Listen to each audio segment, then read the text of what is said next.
Imagine this. You're a marionette on a vast, brilliantly lit stage.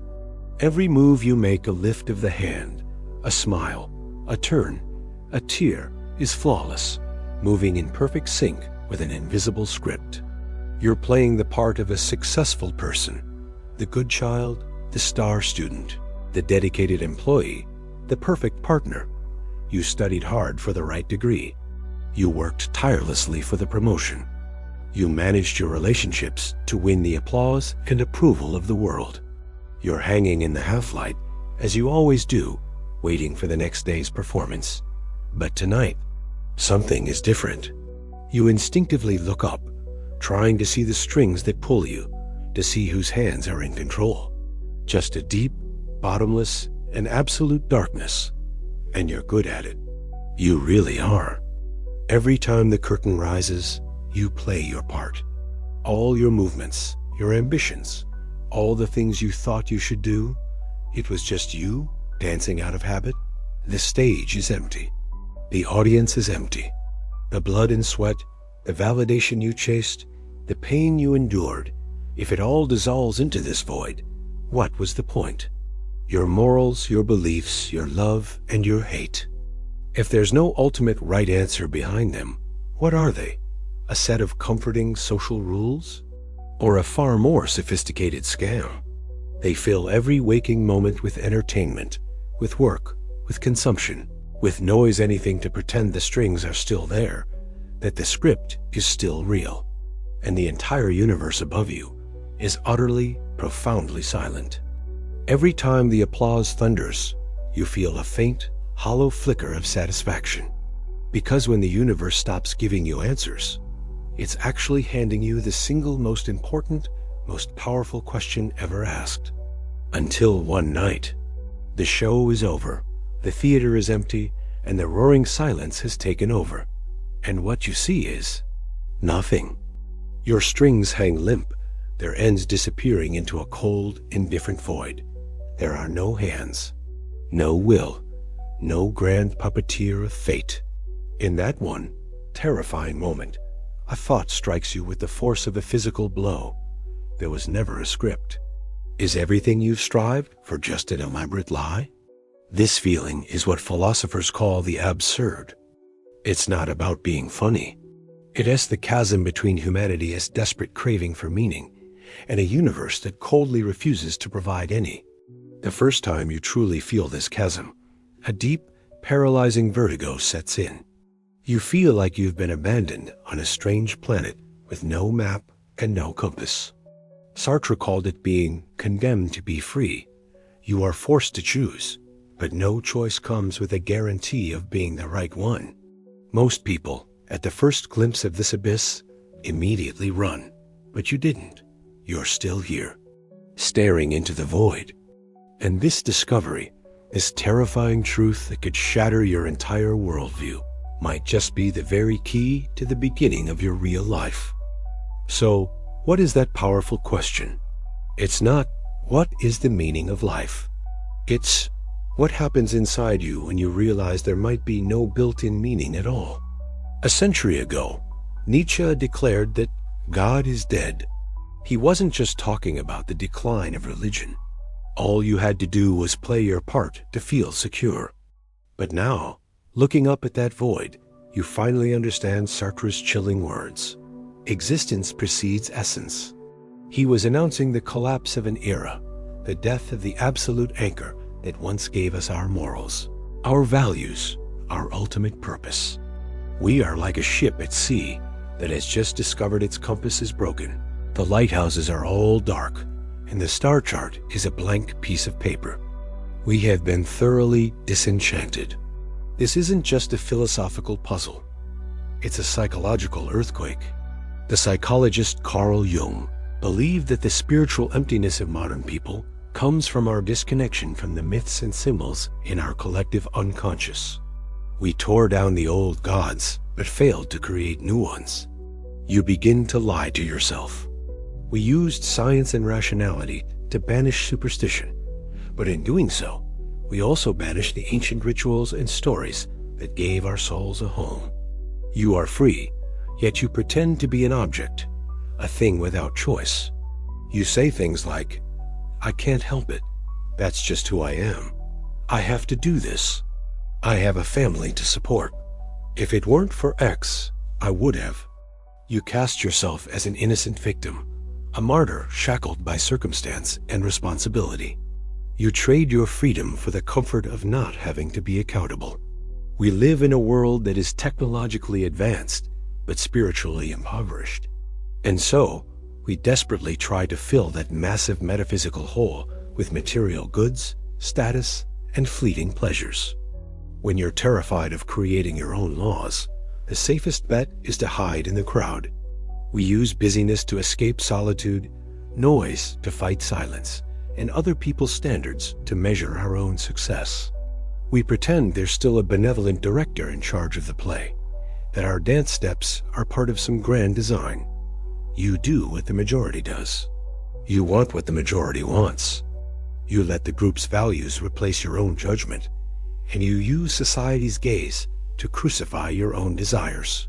Because you think you're escaping the abyss, but you're actually falling into a hell of your own making, a hell called mediocrity. You become tame, agreeable, and predictable. You have successfully anesthetized your existential dread, but the price you pay is the assassination of the unique individual. You could have been the Bermensch or Superman. In the past, your value was given to you. Society, culture, family, they co-wrote the script for a successful life. A hammer's essence is decided before it exists. But not you. You are first thrown into the world, and only then, through a lifetime of your choices and actions, do you define your own essence. What does that mean? It means you are not a pre-designed tool. This sounds like the ultimate freedom, doesn't it? But it's also the ultimate burden. Because it means you are 100% responsible for your life. You can no longer blame your failures on fate, your mediocrity on your upbringing, or the dreams you didn't chase on the system. All excuses crumble before that absolute void. It is you, and only you, who paints every stroke on the canvas of your life. This naked freedom triggers a profound, inescapable anxiety, what we call existential dread. This is the epicenter of your inner earthquake. And to escape this dread, your brain engages in a sophisticated defense mechanism. Sartre called this bad faith. Nietzsche called it herd morality. Look around you. Look at yourself. Aren't we all, to some degree, playing this game? But deep down, you know you're lying. And the consequences of that lie are infinitely more terrifying than the void you're staring at. So what does this hell of your own making, this hell of mediocrity, actually look like? It has no fire or brimstone. On the contrary, it's comfortable, safe, and even seductive. Its first form is a deep, creeping numbness. You commute, you work, you scroll, you sleep day in, day out, like a well-oiled machine. You stop asking, what do I truly want? And start asking, what am I supposed to want? Your capacity for awe, for passion, for rage, for profound grief, it all begins to dull. Your life becomes like a glass of lukewarm water, tasteless, colorless. It won't kill you, but it gives you none of the fire of being alive. When you hide in the herd to escape existential dread, the first thing you sacrifice is your authentic feeling. Life starts to go numb. This numbness, as the physician Gabor Mate points out, is fertile ground for addiction. When your inner world is dead, when you can't get nourishment from your actual life, you instinctively seek intense external stimuli to feel something. It could be shopping, gaming, porn, or doom scrolling. It could be alcohol, drugs, or even workaholism. These things give you the temporary illusion of being alive, of being filled. But it's a poisoned well. You are no longer you. You are a manager making 6 figures, a father of 2, a graduate of an Ivy League school. We crave to be told what to do. We long for someone to carry the crushing weight of choice for us. We would rather have miracle, mystery, and authority than the heavy burden of creating our own meaning. You're afraid to make a choice that isn't pre-approved. You're terrified of walking the path less traveled. You can't bear the loneliness and risk that comes with being different. So, not only do you refuse freedom for yourself, you subconsciously start to suppress it in others. You use words like unrealistic, idealistic, or irresponsible to talk them out of their own rebellion. It trades your uniqueness for acceptance. It trades your infinite, possible life for a guarantee of safety. You thought you were running from the void, but you have become the most complete form of nothingness yourself, an empty shell, adrift on the current, with no self left inside. You become like a prisoner who has grown so accustomed to his cell that he mocks his cellmate for trying to escape. You mistake these fleeting labels for your essence. The more you rely on them, the more your internal senses atrophy. You use a logic called maturity and realism to convince yourself and others that the void above the stage is too scary, and it's best we all just pretend everything is exactly as it was. You're like a person who has lost their sense of taste, needing more and more salt and spice just to feel a kick, until finally you can no longer taste the simple sweetness of fresh water. The second consequence is the loss of your identity. You begin to define yourself by external labels: your job title, your income, your property, your social circle. These become the pillars of your identity. But instead, emerge with a power you never knew you had. Why is this so dangerous? Because these labels are fragile. When the economy crashes and you lose your job, the manager identity shatters. When your children grow up and leave home, the father role fades. When someone younger and smarter comes along, the elite graduate halo disappears. Your entire sense of self-worth is built on quicksand. The moment the world stops supplying you with these labels, you feel like you are nothing. You don't know who you are or why you're here. You spiral into a midlife crisis, an identity crisis, feeling abandoned by the world. But the world didn't abandon you. You abandoned yourself from the very beginning by outsourcing your identity to a world that was always bound to change. But the most insidious consequence of all is the fear of freedom. In Dostoevsky's The Brothers Karamazov, the Grand Inquisitor makes a stunning observation about humanity. Deep down, we are terrified of freedom. When you live in bad faith and herd morality for long enough, you develop a pathological fear of true freedom. In the end, you become the architect of your own prison and the guard of everyone else's. This comfortable hell is silently consuming your soul. It trades your passion for stability. So how do you break out of this prison? How do you stare into the truth of a meaningless universe and not fall into despair? The first step to breaking out of the cage is not to find a new meaning. It is to do the one thing you have always feared: embrace the absurd and face the void head-on. You have to stop running. You must, like Camus's Sisyphus, watch with clear eyes as the boulder you pushed up the mountain rolls back down, again and again. When you truly and completely accept this absurdity, when you stop seeking external salvation or a guarantee of meaning, a new kind of power is born within you. As Camus wrote, the struggle itself toward the heights is enough to fill a man's heart. You must be fully conscious of the eternal futility of your labor. You cannot lie to yourself and say, one day this boulder will stay at the top. You cannot fantasize that God will reward me for my struggle. You must abandon all illusion and accept the cold, hard truth. The universe is indifferent to your struggle. It is your personal defiance against a silent universe.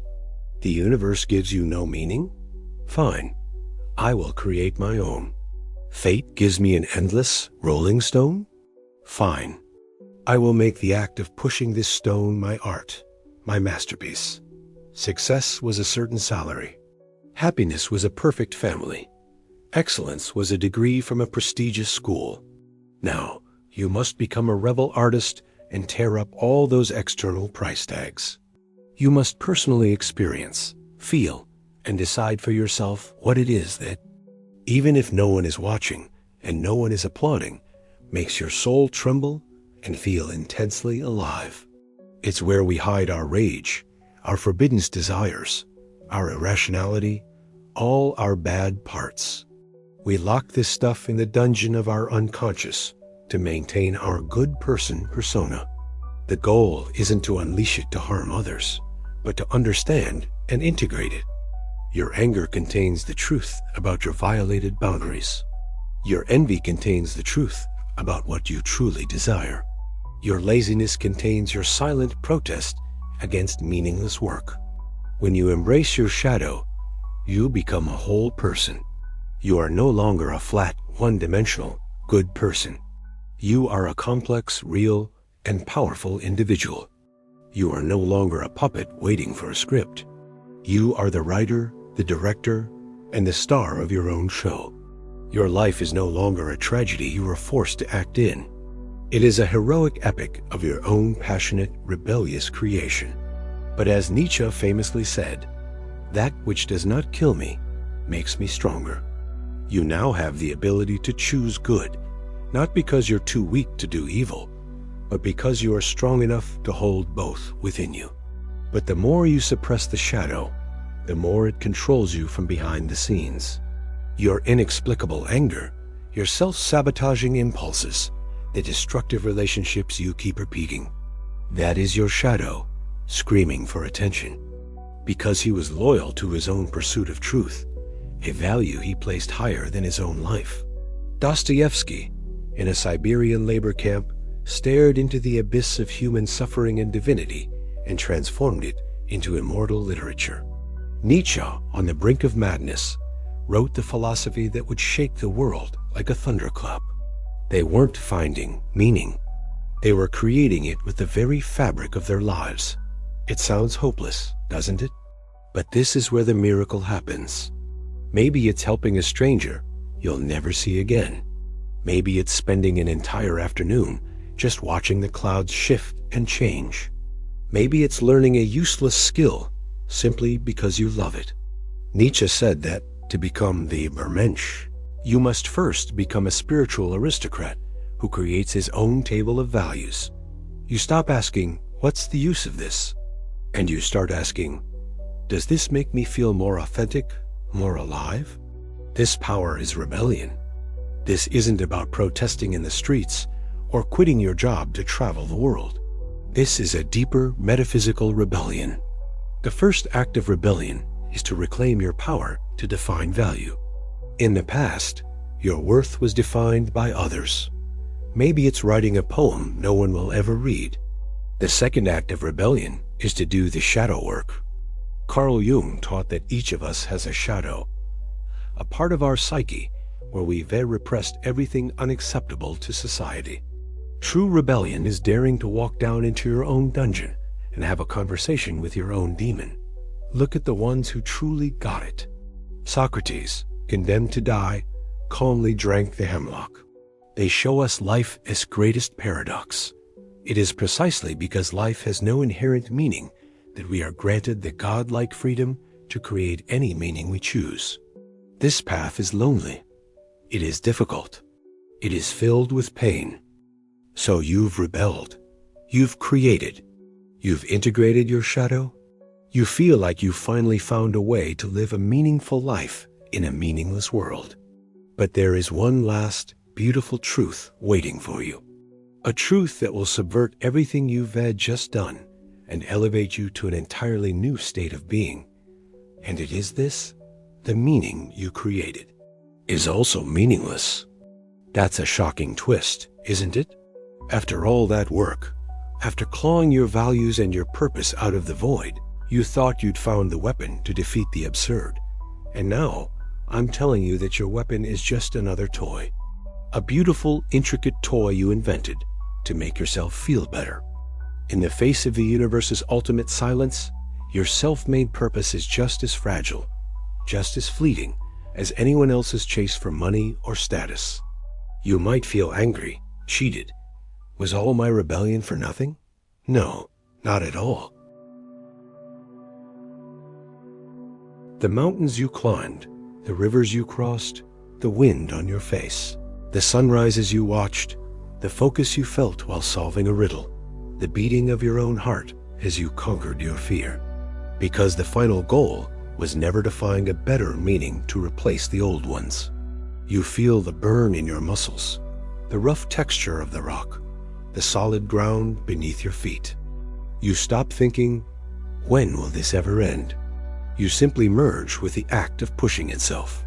When you eat, you just eat, tasting every bite. When you love someone, you just love, experiencing the connection without calculating its longevity. You are no longer a puppet performing on a stage. You have become the stage itself. You are the lights, the silence, the applause, and the void. You realize that everything you were searching for, you already were. When you are in pain, you just feel the pain, sinking into it without rushing to escape or label it. In that moment, there is no Sisyphus, no boulder, no punishment. There is only pure, unadulterated being. The final goal is to let go of the search for meaning itself, and you finally find a magnificent treasure chest. You open it, and it's empty. The first version of you is devastated, believing life is a scam.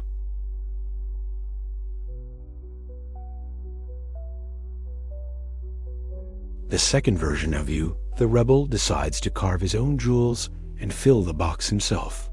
Embrace every single heartbeat, every single breath. Go out onto your chosen battlefield and dance a glorious, absurd dance that no one else understands, but is yours and yours alone. You feel proud because you've given value to the empty chest. Let's go deeper together. Imagine you've been on a treasure hunt. You spent years deciphering maps, overcoming obstacles. But now, you enter the third and final stage, the ultimate epiphany. The point of life is not to find an answer, but to live the question fully and completely. This is the essence of Schopenhauer's will to life, and the ultimate wisdom of Eastern philosophies, like living in the now. Because you will know, with every fiber of your being, that every authentic moment of your life was the loudest, most beautiful possible answer to its eternal silence. When you push the stone, you are just pushing the stone. You are not living to become something. You are living to be. You are finally free from the anxious, meaning-seeking ego. This is the ultimate freedom of existentialism. You not only have the right to create your own meaning, you have the right to abandon the search for meaning entirely. So back to the original question. If life has no meaning, how should you live? The answer is, to hell with meaning. Just live. Live passionately. Live painfully. Live clumsily. Live truthfully. And in the end, when the final curtain falls, you will no longer fear the void. If you're ready to stop being fed shallow answers and want to explore the deepest questions of your own mind, subscribe to this channel.